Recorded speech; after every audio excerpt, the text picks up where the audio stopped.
सारे जानवर जंगल में बातें कर रहे थे, तभी लोमड़ी बोली। साथियों, क्या तुम्हें पता है हमारे जंगल में खूंखार शेर आ गया है। हिरनी बोली। हाँ, कल उसने मुझ पे हमला किया था। बहुत मुश्किल से अपनी जान बचा के भागी। सब जानवर आपस में बातें कर ही रहे थे, तभी जंगल का राजा बाघ बाहर आकर बोला। अरे क्या बातें हो रही हैं? भालू बोला। महाराज, हमारे जंगल में एक खूंखार शेर आ गया है। उसके अंदर बहुत ताकत है। उसके नाखून बड़े ही नुकीले हैं। उसके दांत शार्क की तरह धारदार हैं। बाघ जोर से बोला। मुझसे ज्यादा ताकतवर भला कौन पैदा हो गया? मुझे उसका पता बताओ, अभी मजा चखा के आता हूँ। शेर का पता सुनकर बाघ दौड़ते हुए वहां को चलने लगा और वहां जाकर उसने देखा कि बहुत खतरनाक शेर खड़ा हुआ दहाड़ रहा है। शेर को देखकर बाघ की हालत खराब हो गई और वो वापस वहां से दौड़कर जानवरों में आ गया। तभी लोमड़ी बोली। अरे क्या हुआ महाराज, आपकी तो हालत पतली हो गई। अब से पहले बाघ की इतनी बुरी बेइज्जती कभी नहीं हुई थी। वह अपनी इज्जत का बचाने के लिए अपने बाप के पास जाकर बोला। पिताजी, लगता है अब हम बाघों के जंगल पे राज करने के दिन खत्म होने वाले हैं। बाघ का बाप बोला। अच्छा, ऐसा क्या हो गया बेटा?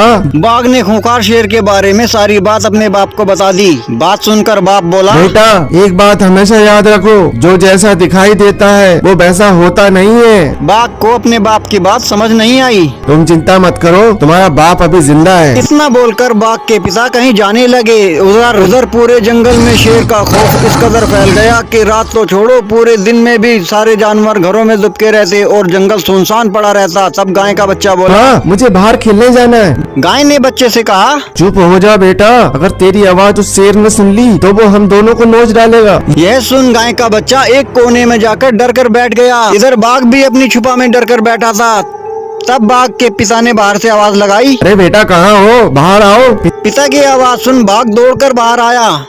बाघ के पिता ने कहा। बेटा, तुम्हें अपना शौर्य वापस पाना है तो शेर से लड़ना होगा। पूरे जंगल में ढिंढोरा पिटवा दो कि तुम्हारी और उस खूंखार शेर की लड़ाई होगी। जो जीतेगा वही इस जंगल पे राज करेगा।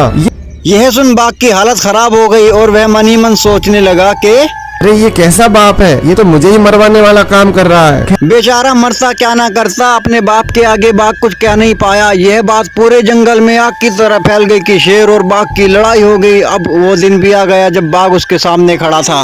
बाघ और शेर को एक साथ देखकर सारे जानवर डर रहे थे। बाघ भी अंदर ही अंदर डर रहा था और अपने बाप को कोस रहा था। लेकिन जैसे ही बाघ ने हिम्मत कर उसकी तरफ दहाड़ लगाई तो सारी सच्चाई खुल गई। असल में शेर की शक्ल में वो एक कुत्ता था जो शहर का था। सारे जानवर ये बात सुनकर हैरान हो गए थे कि हम जिससे डर रहे थे वो एक कुत्ता था। तभी बाघ बोला। देखा बेटा, उस दिन मैंने तुमसे कहा था, जरूरी नहीं जो जैसा दिखाई देता है वो वैसा ही हो। इस शेर की सच्चाई जानने के लिए कई दिनों से इस पर नजर रखे हुए था मैं। आखिर मैंने इसे एक दिन मुखौटा उतारते हुए देख लिया। अब बाघ ने कुत्ते से जोर से गुस्से में पूछा कि ऐसा तुमने क्यों किया?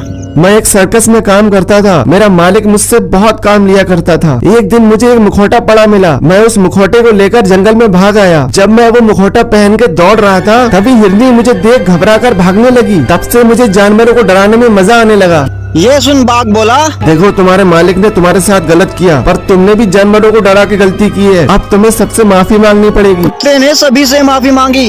अंत में बाघ अपने बाप से बोला। मुझे माफ कर दो पिताजी, मैंने आपके बारे में गलत सोचा था। अब मुझे समझ आ गया, कोई पिता अपने बच्चे के साथ गलत नहीं होने दे सकता। दोस्तों, कहानी पसंद आए तो वीडियो को लाइक कर पेज को फॉलो पक्के से कर लेना। धन्यवाद।